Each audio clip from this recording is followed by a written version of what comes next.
Hello, welcome.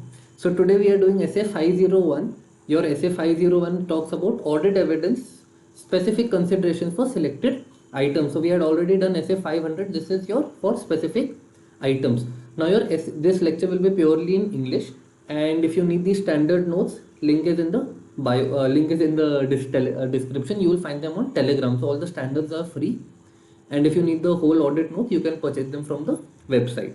Great. So let's start. Now, what does essay 501 talk about? Your essay 501 basically talks about three specific items. One is your inventory, second is your litigation, and third is your segment reporting. What audit evidence you need regarding these three is specified in this essay. Great. So essay 501, your first point is inventory. Inventory is obtain sufficient and appropriate audit evidence regarding existence and conditions. Okay, now how will you check? How will you check the existence and conditions? There are 2 points.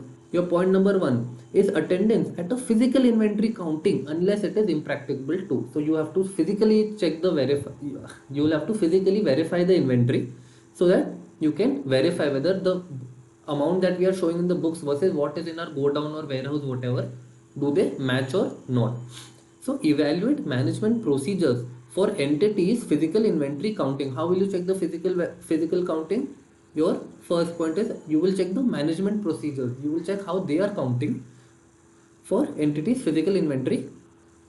Then next is you will observe performance of management count procedure. You will watch them. First is you will evaluate how they are counting. Your second point talks about you will observe them. You will observe them performing an audit and inventory counting. So you will observe performance of management count procedures. What is your third? Third is your inspect the inventory. You will have to inspect the inventory yourself.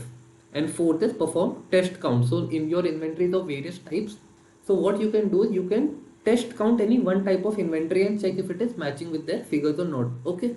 So both of these you will do by yourself, and both of these is you will either check of management or you will watch them do. Now what does your second point talk about? Point is what audit procedures will you perform? So perform audit procedures over entities final inventory records to determine whether they accurately reflect the actual inventory count results. Great. So now there are special procedures in case of special situations what to do. So your first situation is if your inventory counting is conducted at a date other than balance sheet dates. Look, your balance sheets are made on a general note on 31st March. So assuming if your inventory counting has been done either before 31st March or after 31st March, in such a case, what do? That is if your inventory counting is not as on balance sheet date.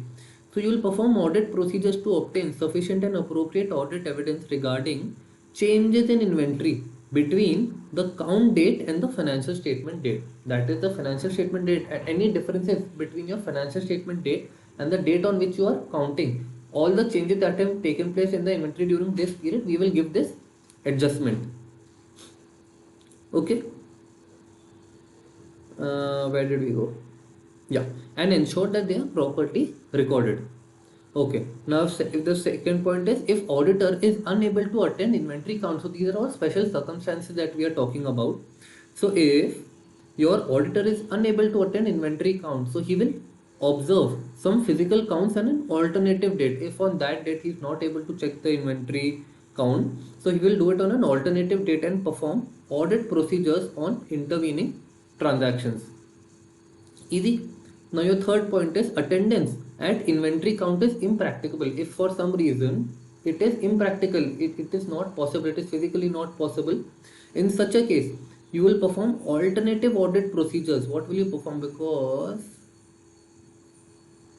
physical inventory counting is a audit procedure. If you are not able to do the audit procedure, you will have to perform an alternative audit procedure to obtain sufficient and appropriate evidence regarding existence and conditions. This is the same thing, okay? Existing and conditions of inventory. If not possible to do so, you will modify opinion in auditor's report as per essay 705. So you will have to give a modification opinion. Okay, and your last is inventory under custody and control of third party. In this case, the ownership is of the entity, but possession, the physical possession, is with another third party. So in such a case, what do? You will obtain confirmation from third party. This is also called external confirmation. covered in SA 505.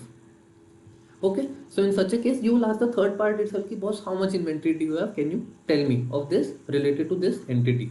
Great, because you will not be able to physically verify them. Okay, so we are done with our first part, that is your inventory. Okay, so your second is with regards to litigation and claims, where you will check the completeness. That is, you have to check that is all the litigation and claims that have been filed against us, whether all of them have been shown in our financial statements or not. So your first part is inquiry of management within entity. You will check with the management and the in-house legal counsel. Okay. Now your second point is review minutes of TCWG meetings. You will get a very good idea from TCWG meetings as well as to any cases that have been filed against us and any expenses that we have shown in the legal expenses account, because any expenses that you show in legal expense account, they will be against a case, any court fees you have paid, any lawyer fees that you have paid. If the management refuses to permit auditor to communicate with legal counsel or external legal counsel, or if auditor is unable to collect sufficient and appropriate audit evidence, so if your management does not allow you to communicate with the legal counsel, external legal counsel, or if you are unable to obtain sufficient and appropriate audit evidence by performing alternative procedures, then you can modify your opinion as per SA 705. Great, because you are not able to obtain sufficient and appropriate audit evidence. And your last part is with regards to segment reporting. Segment reporting is mainly with regards to presentation and disclosure of your reportable segments. If I'm not wrong, it is your Ind AS 108 talks about segment reporting. So you will have to obtain an understanding of methods in determining segment information, that is what all information has been shown and from where they have received this information. And your second is perform analytical procedures and other audit procedures to check. And with this we are done with SA 501, and I'll see you in the next class.